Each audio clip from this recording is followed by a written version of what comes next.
সবাইকে good morning. কেমন আছেন সবাই? আর একটা নতুন ব্লগে সবাইকে স্বাগত জানাই। আগের থেকে শরীরটা অনেক ভালো আছি আজকের। আবার তো দেওঘরে যাব। অবিন্দাদার জন্মদিন 5 তারিখ। ওয়েদারটা ভীষণ খারাপ, মেঘলা মেঘলা ওয়েদার। এখনও পরিষ্কার করে রৌদ্র বের হয়নি। স্নান টান করে এই যে পুজো করে তারপর বের হব। আমাদের কাকদ্বীপ থেকেই 8:22-এর ট্রেন, আর হাওড়া স্টেশন থেকে তো 2:05-এর ট্রেন। আর্লি আমাদের যেতে হবে। আজকের এই জবা গাছটাতে অনেকগুলো বড় বড় বেশ ফুল ফুটেছে, আর কালারটা খুবই সুন্দর।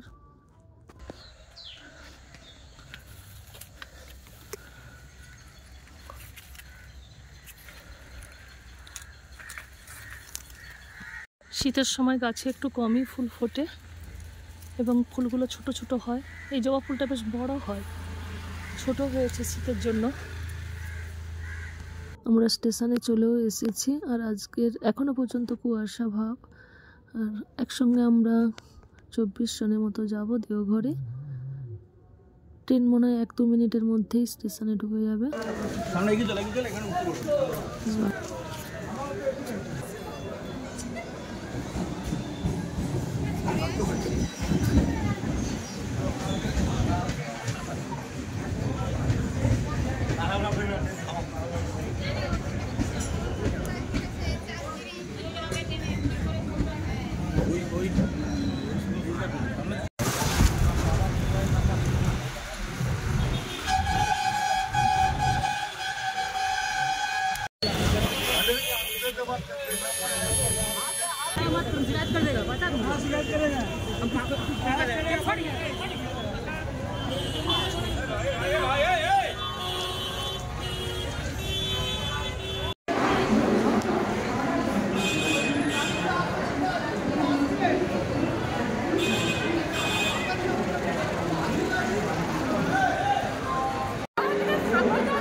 আমাদের ট্রেনে এসে গেছে।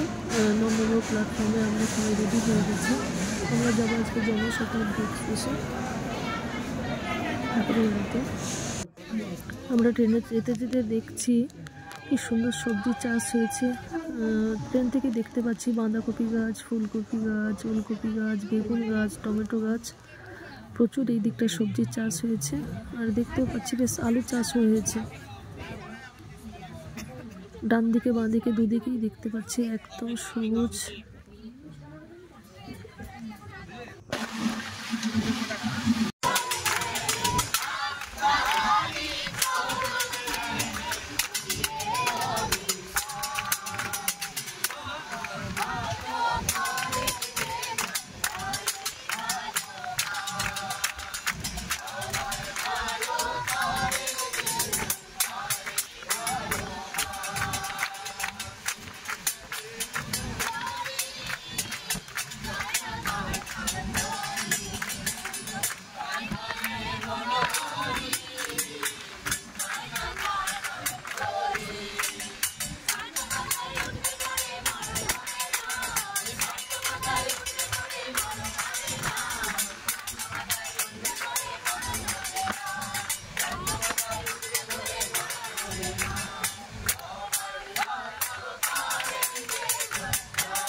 কীর্তন করতে করতে আমরা মধুপুরে চলে এসেছি। এরপরে নামবো।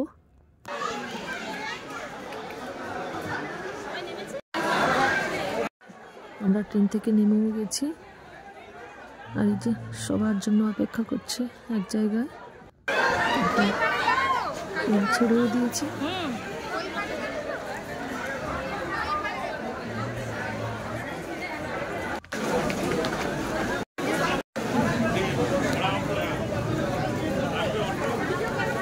আমরা হোটেলে একটু রেস্ট নিয়ে আবার অবিন দাদার এখানে চলে এসেছি।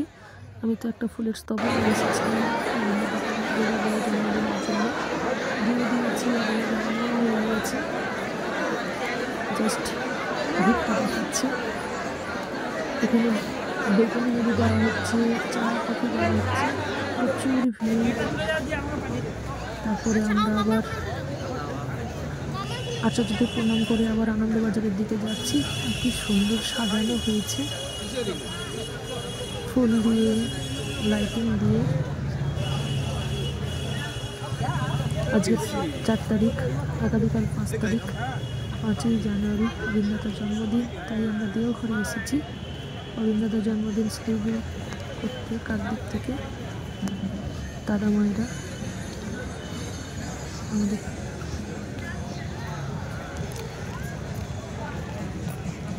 কি সুন্দর সাজানো হচ্ছে চারদিক। ওই ঠাকুর বাড়ির গাড়ি গ্যারেজ।